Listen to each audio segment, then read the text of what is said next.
আজকে বাঙালির পছন্দের গরম গরম আলুর চপ নিয়ে চলে এসেছি। আলুর চপ পছন্দ করে না এমন মানুষ খুঁজে পাওয়াই মুশকিল। আসসালামু আলাইকুম everyone, welcome to Papiya's kitchen. এরকম বৃষ্টির দিনে বিকালবেলা ঝালমুড়ির সাথে গরম গরম আলুর চপ হলে কিন্তু মন্দ হয় না।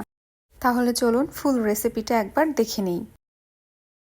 আলুর চপ তৈরির জন্য প্রথমে এখানে 5 থেকে 6টা বড় সাইজের আলু আমি খুব ভালো করে সিদ্ধ করে নিয়েছি। এরপর আলুগুলোকে একদম মিহিভাবে আমি ম্যাশ করে নিয়েছি। এরপর এখানে একে একে অ্যাড করে দিচ্ছি মশলা। এখানে দিয়ে দিচ্ছি 1/2 টেবিল স্পুন জিরা গুঁড়া, 1 tablespoon chilli flakes, 1/2 tablespoon ধনিয়া গুঁড়া, স্বাদ মতো লবণ, আর দিয়ে দিচ্ছি 1/4 কাপ পেঁয়াজ বেরেস্তা। পেঁয়াজগুলো খুব সুন্দরভাবে এরকম গুঁড়া করে তারপর এখানে দিয়ে দিচ্ছি। এবার সব মশলাগুলোকে আলুর সঙ্গে খুব ভালো করে মাখিয়ে নিচ্ছি। আলুর চপ তৈরিতে কাঁচা পেঁয়াজের থেকে বেরেস্তা পেঁয়াজ ইউজ করলে চপের টেস্ট অনেক বেশি ভালো আসে, তাই অবশ্যই আপনারা পেঁয়াজ বেরেস্তা ইউজ করবেন। আলুগুলো যখন ভর্তা হয়ে যাবে এ পর্যায়ে আমি এখান থেকে পরিমাণ মতো ডো নিয়ে কাবাবের শেপ দিয়ে নিচ্ছি। সেমভাবে সবগুলো আলুর চপ আমি একইভাবে তৈরি করে নিব। এই যে দেখুন, এভাবে করেই আমি সবগুলো আলুর চপ বানাবো। এবার এভাবে করে আপনারা ডিপ ফ্রিজে সংরক্ষণ করেও রাখতে পারবেন। তাছাড়া এবার আমি এটা সাইডে রেখে দিচ্ছি, আর আলুর চপের জন্য যে বেসনের ব্যাটারটা সেটা রেডি করে নিব।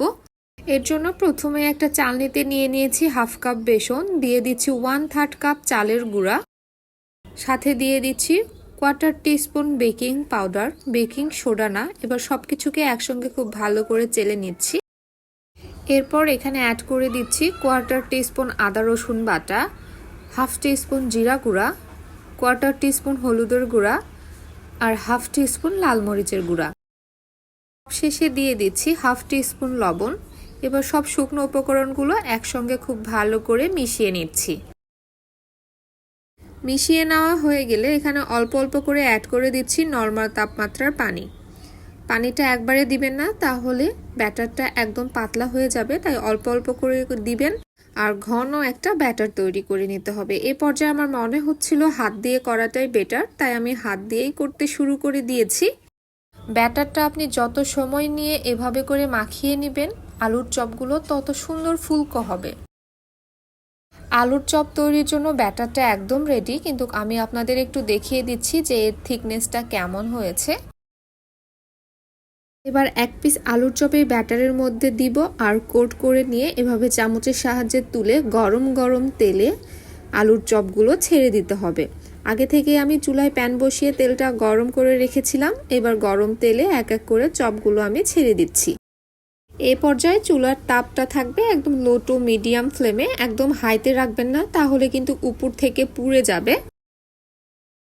চপের এক পাশে যখন কালার চলে আসবে এ পর্যায়ে আমি উল্টে দিচ্ছি। এভাবেই করে উল্টিয়ে পাল্টিয়ে চপগুলো আমি ভেজে নিচ্ছি। এ পর্যায়ে চপগুলো আমার ভেজে নেওয়া হয়ে গিয়েছে, এবার তেল ঝরিয়ে তুলে নিচ্ছি। দেখলেন তো কত সহজে তৈরি হয়ে গেল গরম গরম ফুলকো ফুলকো আলুর চপ। যারা আসলে আলুর চপ খেতে পছন্দ করেন তাদের কাছে এটা অমৃত লাগবে। একবার হলেও বাসায় ট্রাই করে দেখতে পারেন। আমার চ্যানেলে আরও অনেক ধরনের রেসিপি রয়েছে, আপনারা চাইলে দেখে নিতে পারেন। ভিডিওটি ভালো লাগলে অবশ্যই একটি লাইক দিবেন এবং শেয়ার করে পাশে থাকবেন। আজ তাহলে বিদায় নিচ্ছি। আল্লাহ হাফেজ।